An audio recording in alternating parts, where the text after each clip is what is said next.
या 26 जानेवारीला खरेदीचा फेस्टिवल रवींद्र वस्त्र निकेतन मध्येच। कल्याणी गडवाल साडी 495 मध्ये, पेशवाई सिल्क साडी 594 मध्ये, गर्ल्स वन पीस ड्रेस 333 मध्ये, कार्गो 6 पॅकेट 499 मध्ये, डिजिटल प्रिंटेड टी शर्ट फक्त 180 मध्ये। अशा अनेक असंख्य ऑफर्स एकाच छताखाली। फेस्टिवल सेल मध्ये खरेदी करणाऱ्या भाग्यवान ग्राहकांसाठी ₹1 च्या लकी ड्रॉ मध्ये कार जिंकण्याची सुवर्ण संधी, तसेच इतर अनेक आकर्षक बक्षिसे। ऑफर 22 जानेवारी ते 5 फेब्रुवारी, फक्त 15 दिवसांसाठी। आजच भेट द्या रवींद्र वस्त्र निकेतन, सलगरे, तालुका मिरज, जिल्हा सांगली। ताज्या बातम्यांसाठी महान करेला सबस्क्राइब करा आणि बेल आयकॉनला क्लिक करा। हुंड्यासाठी पत्नीच्या घरात जंतर मंतर, पतीसह सासरच्या 6 जणांविरोधात जादूटोणा कलमान्वये गुन्हा दाखल। पत्नीला कर्करोगासारखा गंभीर आजार जडलेला असताना पतीने हुंड्यासाठी पत्नीच्या घरी जाऊन जंतर मंतर करत जादूटोणा केल्याचा खळबळजनक प्रकार भिवंडीतील निजामपुरा पोलीस ठाणे हद्दीत समोर आला आहे।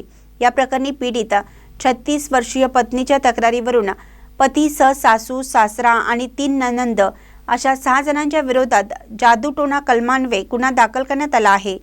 पती योगेश कुमार केशरवाणी, सासरा ओमकारनाथ केशरवाणी, सासू चंद्रावती केशरवाणी, नणंद भावना मल्होत्रा, अनुराधा अरोरा, श्रद्धा बोबडे, सर्व राहणार डोंबिवली अशी गुन्हा दाखल झालेल्या सासरच्या मंडळींची नावे आहेत।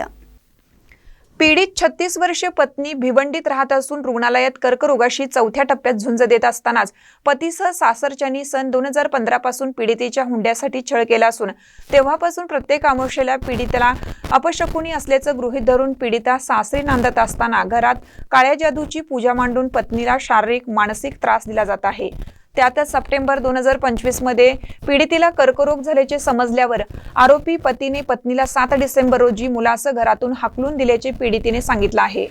तसेच पीडितेवर दवा उपचार न करता उलट पीडितेच्या मुलासह बहिणीला मारहाण केली आहे। यासह पती योगेश कुमार केशरवाणी यांनी 22 जानेवारी 2026 रोजी पुन्हा पीडिता राहत असलेल्या भिवंडीतील घराच्या दरवाजासमोर कुंकू, कापलेले लिंबू व काळ्या बाहुल्या टाकून आपल्याला जीवे ठार मारण्यासाठी हा जादूटोण्याचा प्रकार केल्याचा धक्कादायक खुलासा पीडित पत्नीने केला आहे। या प्रकरणी पीडितेच्या तक्रारीवरून पतीसह सासरच्या मंडळींच्या विरोधात निजामपुरा पोलीस ठाण्यात गुन्हा दाखल करण्यात आला असून या घटनेचा पुढील तपास पोलीस निरीक्षक करीत आहेत।